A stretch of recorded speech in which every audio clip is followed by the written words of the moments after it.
Warahmatullahi Wabarakatuh. Selamat pagi teman-teman. Perkenalkan, saya Ratu Purbasari. Saya dosen dari Administrasi Bisnis 4. Nah, pada kesempatan kali ini kita akan mencoba membahas mengenal perilaku organisasi sebagai salah satu topik bahasan dari mata kuliah perilaku organisasi. Anda siap? Mari kita mulai.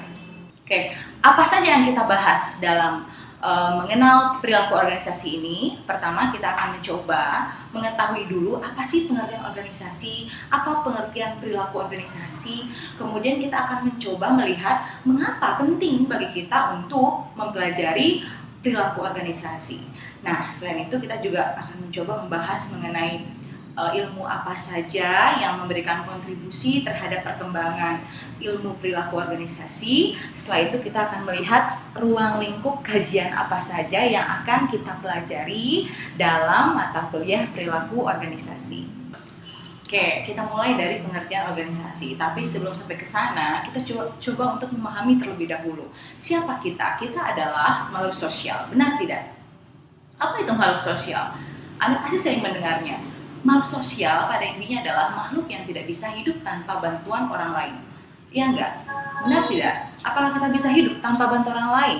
Apa yang kita gunakan? Apa yang kita makan? Itu cenderung diproduksi atau dibuat oleh orang lain. Coba kita tanyakan pada diri kita sendiri, baju yang kita gunakan, makanan yang kita makan, sepatu yang kita gunakan, sebagian besar itu diproduksi atau dibuat oleh orang lain. Iya tidak? Baju yang kita pakai misalnya, Anda cenderung membelinya kan? Nah, ketika baju itu dibeli di sebuah toko misalnya, kita akan membayangkan bahwa baju itu dibuat oleh tukang jahit. Tukang jahit menjahitnya pasti karena ada bahan baku yang dibeli oleh bagian produksi. Kemudian baju yang sudah dijahit harus dikemas, dilabel, kemudian dipromosikan sehingga akhirnya bisa Anda beli. Proses itu pasti melibatkan dari beberapa orang, ya kan? Nah, orang-orang tersebut dalam menciptakan sebuah produk pasti harus bekerja sama. Intinya, organisasi itu adalah kumpulan dari beberapa manusia ya yang mereka terintegrasi dalam sebuah wadah, bekerja sama, beraktivitas bersama untuk mencapai sebuah tujuan yang sudah mereka rencanakan sebelumnya.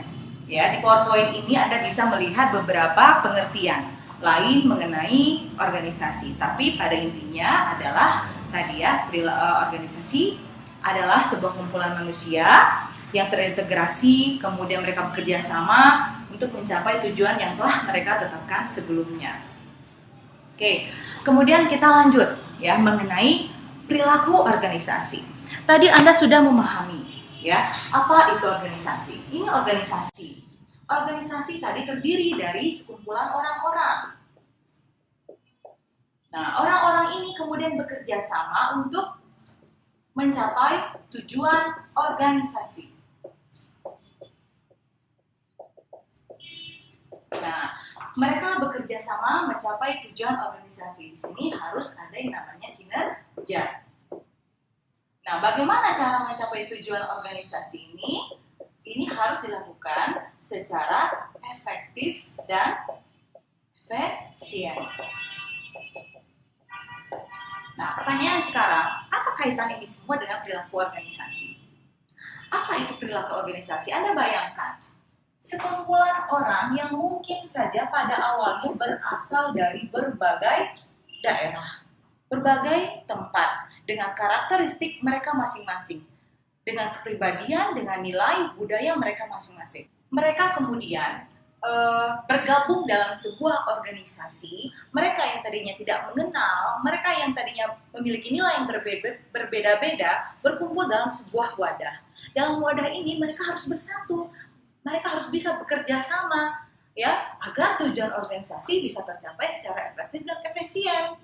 Masalahnya sekarang bagaimana ya organisasi ini bisa menyamakan karakter orang yang berbeda-beda ini supaya mereka bisa bekerja sama dengan baik. Gitu. Di situ kita harus memahami bagaimana perilaku individu ini, karena perilaku individu ini akan memberikan dampak terhadap perilaku-perilaku yang ada di dalam organisasi itu. Ya. Oke, jadi di sini teman-teman pasti sudah paham apa itu perilaku organisasi.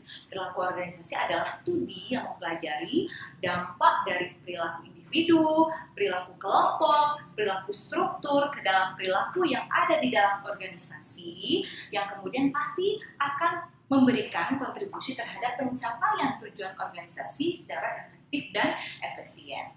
Oke, setelah Anda memahami apa itu organisasi, apa itu perilaku organisasi, sekarang pertanyaan yang muncul adalah mengapa kita sebagai mahasiswa bisnis khususnya perlu mempelajari perilaku organisasi. Mungkin sebagian punya pemahaman sendiri, punya pendapat sendiri. Tapi jika boleh saya menggambarkan bahwa mengapa kita penting, karena dengan memahami perilaku individu-individu di awal ini, kita bisa mengelola, mengendalikan, mengontrol perilaku individu ini kemudian menjadi perilaku yang memang diharapkan oleh organisasi untuk pencapaian tujuan organisasi. Itu intinya. Nah, dalam presentasi ini juga teman-teman mungkin bisa melihat beberapa manfaat lain atau beberapa tingkat kepentingan lain mengapa kita perlu memahami perilaku organisasi. Di antaranya adalah bahwa ilmu ini memiliki peranan penting ya terhadap perkembangan organisasi dan keberhasilan kerja. Kemudian, manfaat ilmu perilaku organisasi bagi pemimpin dan anggotanya adalah bagaimana untuk membuat kebijakan-kebijakan, membuat aturan-aturan yang memang nanti cocok sesuai dengan perilaku yang diharapkan oleh organisasi. Kemudian, perilaku organisasi juga menjadi penting dalam era globalisasi. Kenapa? Karena dalam era globalisasi, semua dunia itu serasa flat. Artinya di sini terjadi yang namanya transfer komunikasi transportasi yang begitu mudah dan cepat. Ya, kita tidak hanya menerima produk saja, tapi juga tenaga kerja dan kesempatan untuk melakukan kerjasama antara organisasi satu negara dengan negara lain itu menjadi mudah. Nah, ketika organisasi di berbagai belahan dunia itu kemudian bekerja sama, di sini tentu akan bersentuhan dengan perbedaan-perbedaan nilai, budaya, dan lain-lain. Sehingga perlu bagi pemimpin, anggota-anggota organisasi untuk memahami perilaku dari masing-masing organisasi supaya organisasi yang berbeda ini bisa bekerja sama dengan baik. Itu. Seperti tadi yang sudah di awal diceritakan bahwa perilaku organisasi ini merupakan ilmu yang menerima sumbangan atau kontribusi dari beberapa ilmu-ilmu pengetahuan yang lain. Di PowerPoint ini atau di presentasi ini teman-teman bisa melihat ya ada beberapa cabang ilmu yang memberikan kontribusi terhadap perkembangan ilmu perilaku organisasi. Pertama yaitu psikologi. Psikologi secara umum adalah ilmu yang mencoba mempelajari, mengukur, menjelaskan, bahkan mengubah perilaku individu dan kelompok. Kemudian apa saja sih kontribusi ilmu pengetahuan ini terhadap perilaku organisasi? Banyak sekali.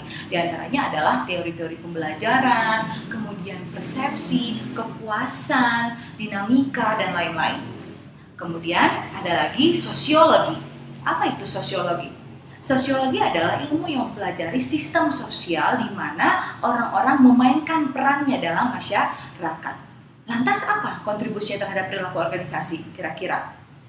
Ya, salah satunya adalah mengenai kepribadian, ya. Kemudian bagaimana mereka berinteraksi, komunikasi, konflik, stres, dan lain-lain. Nah, kemudian psikologi sosial. Psikologi sosial ini merupakan salah satu bidang kajian dari psikologi. Di sini berupaya memadukan antara psikologi dan sosiologi. Apa yang dipelajari dari ilmu ini? Yaitu mempelajari bagaimana pengaruh antara individu yang lain dengan terhadap individu yang lainnya. Lantas, apa kontribusinya terhadap perilaku organisasi? Salah satunya adalah bagaimana kita melihat seseorang bisa berubah nilainya karena pengaruh orang lain. Di sini terjadi karena adanya interaksi, adanya komunikasi. Nah, psikologi sosial memberikan kesempatan untuk bisa dipelajari dalam perilaku organisasi. Nah, kemudian ada antropologi. Apa ya kira-kira antropologi? Oke, antropologi ya secara umum adalah ilmu yang mempelajari hubungan-hubungan yang ada di masyarakat dan kegiatannya. Nah, kalau ini Anda pasti mengerti. Ya, jadi memang dalam antropologi dengan berbagai macam kekayaan ilmunya, ini memberikan kontribusi besar terhadap perilaku organisasi. Di perilaku organisasi kemudian kita bisa memahami budaya, nilai-nilai orang, persepsinya, kemudian bagaimana perilaku dan motivasinya dalam bekerja, seperti itu. Oke, terakhir ilmu politik.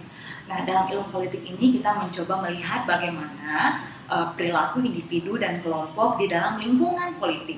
Bagaimana kekuasaan-kekuasaan dalam politik, kemudian bagaimana memanipulasi kekuasaan tersebut yang pastinya ada dan muncul dalam sebuah organisasi.